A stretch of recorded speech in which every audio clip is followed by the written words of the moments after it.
Yes, students, today we will start 6th unit of this chapter Applied Maths. Name of 6th unit is Descriptive Statistics. So in this, firstly we will clear the meaning of statistics.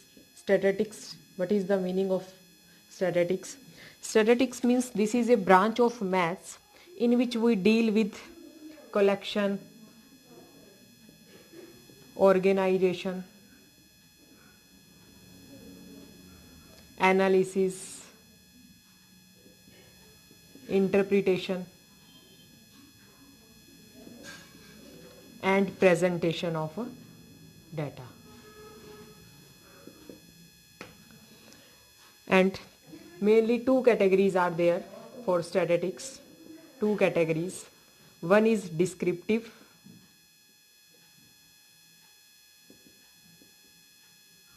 and second is inferential. So in this chapter we will study about descriptive statistics only, and in descriptive statistics we will learn about mean, median, mode, deviation, variance, standard deviation. We will study about all these topics one by one in this chapter. So now before starting this chapter, I want to tell you just about basics. So first is types of data. In types of data mainly, first type is primary data. Now listen about primary data. What is primary data?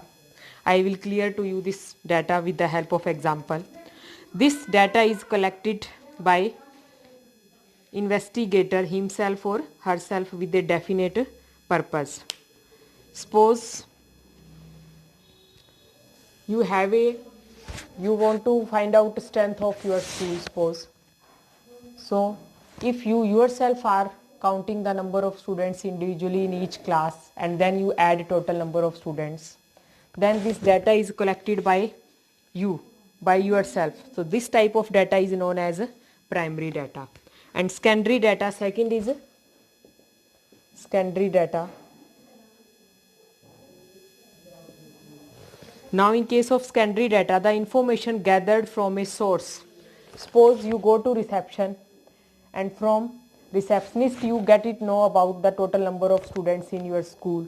So this information is not collected directly by you. You are getting this information from the reception, or you can say this information is collected from any other source. So such type of data is known as secondary data. Listen again. If any data you are collecting yourself, then that data is known as primary data. And if in collecting any data you are taking help of any other source, or with the help of any other source you are collecting any data, then that data is known as secondary data. So I hope all of you understood these two types of data, primary data and secondary data. Next is raw data. Raw data, this is just a type as raw material. Suppose in a factory you want to manufacture anything, then the material required in manufacturing of that item, then that material which is required in manufacturing that material is known as raw material. So here also, if you are collecting any data and there is not any change in that data, that collected data if you are taking really as it is, then that type of data is known as raw data. Listen again. The numerical data recorded in its original form, there is not made any correction in that original data, then that type of actually recorded data is known as raw data. Next, one more term is used. These are the types of data: raw data, secondary data, primary data.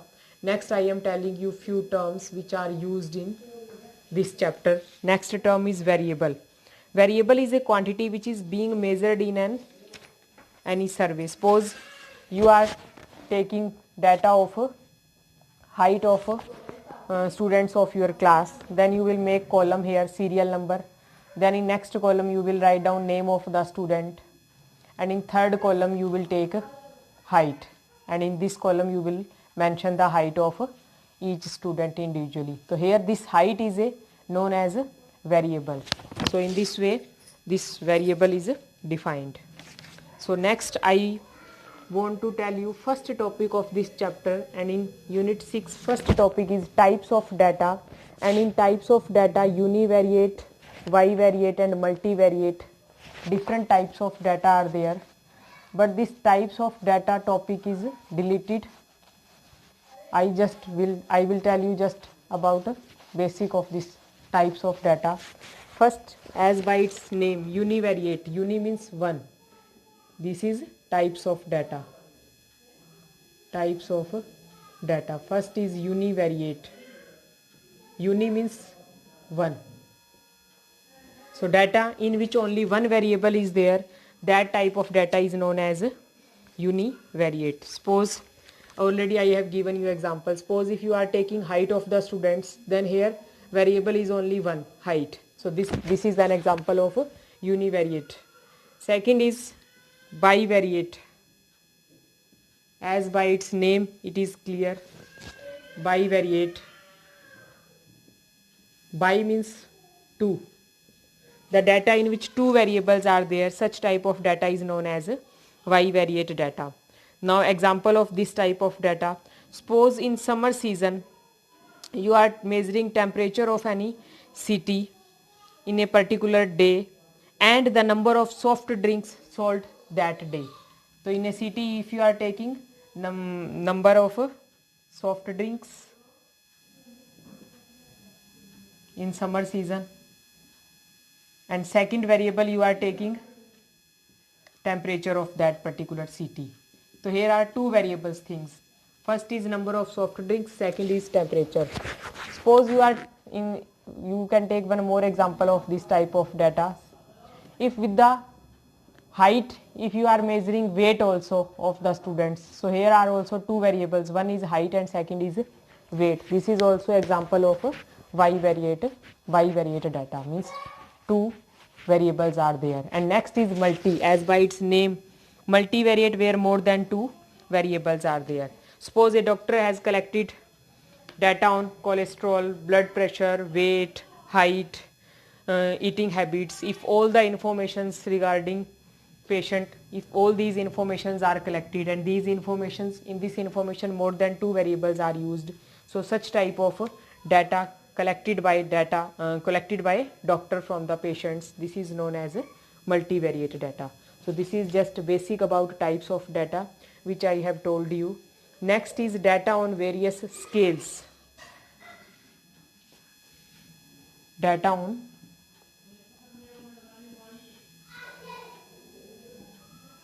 various scales. So in this, four types of data are there on different scales. First is, these are the scales of measurement, means during measurement of any data, four types of scales are there. First is nominal scale. Now listen with the help of example, what is nominal scale. This is very low level scale. It is just used to classify data. Suppose if you have any questionnaire, that questionnaire is for any college students, means then one column is there in that questionnaire, suppose about semester, means student belongs to first semester, second semester, third semester or fourth semester, fifth semester or sixth semester. So it means 6 columns are there, and any student will select any one out of these 6. If any student who is filling that questionnaire, if that student belongs to second semester, then he will select second. If that student is studying in sixth semester, then he will select 6. But out of all these, any one is selected. Means on the basis of semester, all the students are categorized in these 6 categories. You can take one more example. Suppose if you have any data or you have any questionnaire, in that questionnaire, suppose one question is about gender. What is your gender? In that, suppose 2 columns are there. One is about male and second is female. So each candidate will select any one out of these 2. It means the total data is categorized into 2 parts. One is male and second is female. So such type of categorize is known as the such type of data in which this categorization is done, that data is known as a nominal scale data, and this is low level scale. Next scale is ordinal scale.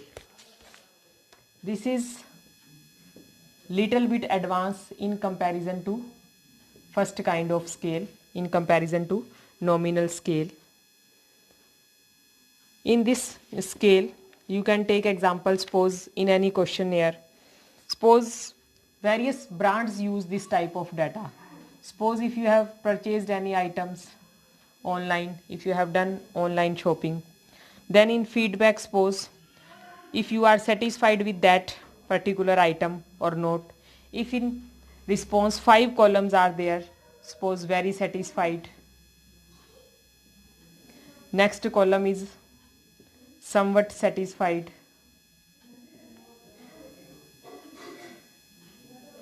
and in next suppose neutral,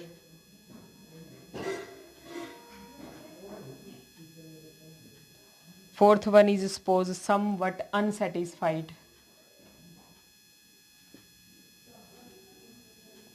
and last one is suppose very unsatisfied.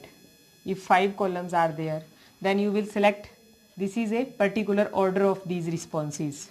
So in this order of performance, order of preference is there, ranking is there, we can find ranking in such type of data. So this is example of a ordinal scale.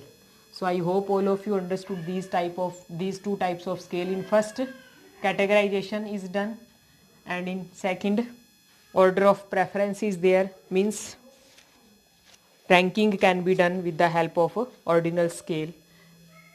Third is interval scale. As by its name it is clear that interval scale, in which intervals given to you, clear. But in this type of scale, interval scale, there is, in previous ordinal scale there was not any, we cannot find out difference between two categories. Suppose one is unsatisfied and next one is suppose very unsatisfied, somewhat unsatisfied, we cannot find out difference between these two. But here suppose first interval is 90 degree to 100 degree, next is 100 degree to 110 degree Celsius, then in these intervals we can find out a difference. So this is known as a interval scale. And last is, fourth one is ratio scale. This interval scale is more reliable in comparison to previous two scales, and this ratio scale is most powerful scale. So in most of the data this ratio type scale is used. In this ratio type of scale means, if any suppose you want to calculate income of different persons, and if 0 is given to you, so 0 means income of that person will be 0. It means in this ratio scale meaning of 0 is exactly 0. So here if you are taking any data, then it gives you accurate value of that particular data. So these are the types of various scales. So this is just basic related to this chapter. So from next video we will start first exercise of this chapter.